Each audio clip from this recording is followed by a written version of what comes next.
Hey, Stonemen, Coach Adam here. Hope everyone's having a great week as we are only a week away from Christmas Day, and I can't believe that already. It's gone so quickly, and the new year will be here very soon, and that's always a great thing because it's closer to the spring, closer to baseball season, which is something that I always look forward to right about now. Well, today I want to talk a little bit about some defensive strategy quickly as we start to understand, as far as the infield goes, where we should be positioning ourselves in the infield, depending on a few different factors. The boys are doing a great job. They understand, different positions are going to do different things, and the ball gets hit to them, and they know where they're supposed to go with the ball for the most part.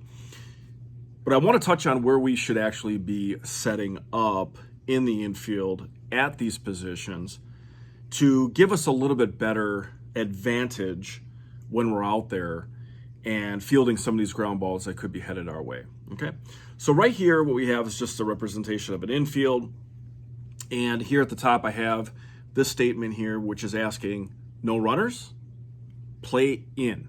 Okay, so what this really means is, typically our defense is going to play behind each of the bases themselves, okay, which is fine because you want to play usually backed up a little bit so you can get your hands under that ground ball, and you got enough room to do it in case it's hit pretty hard, and that's all fine.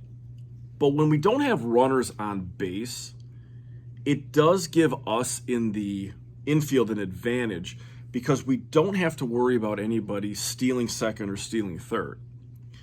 What we're able to do then is actually play our infield in to get some of these weaker hit ground balls or dribblers in the infield and have a shorter throw over to first base. Okay, shorter throws equal an advantage for our infield and for our defense overall. Okay, a longer throw, it's harder to make. You have to be more accurate. You have to put more strength into your throw.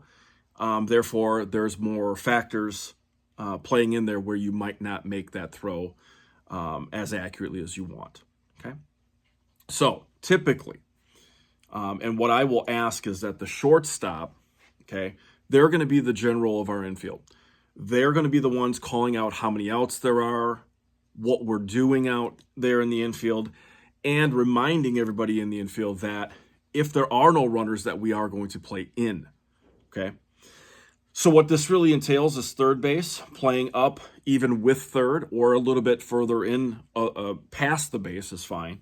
Shortstop is also going to be creeping in and playing in.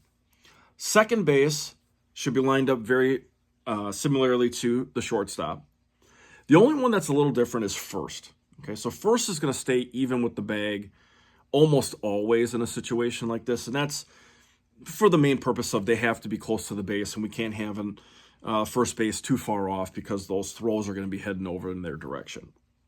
Okay, so with no runners on and we're playing in or playing up, okay, we are then going to be able, hopefully, to take any of these ground balls that come over to us, in front of us, weaker hit, and so that we can charge that baseball and then throw over. Okay, so second will throw over, short, third.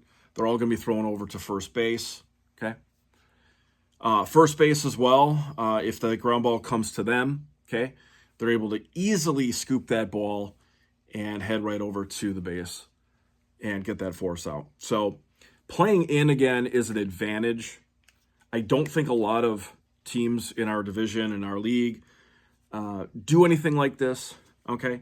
But because we do have developing arms at this point, right? We are getting stronger, but we're probably not all the way there yet to be playing further back all the time. And so with these shorter throws, it's a little bit easier on everybody. Last thing I'll say, when runners are on base, this is typically something we're not going to do. We will play back. We will play even with the base, okay, so that those runners are not stealing bases on us super easy.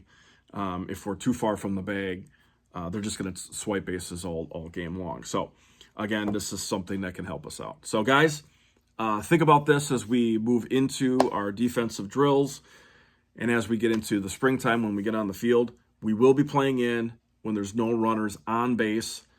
And that shortstop right here is going to be the person, whoever that is in the infield at that time, to call that out and let everyone know what's going on. Okay, we have to have communication, and the shortstop's going to be that position to do it.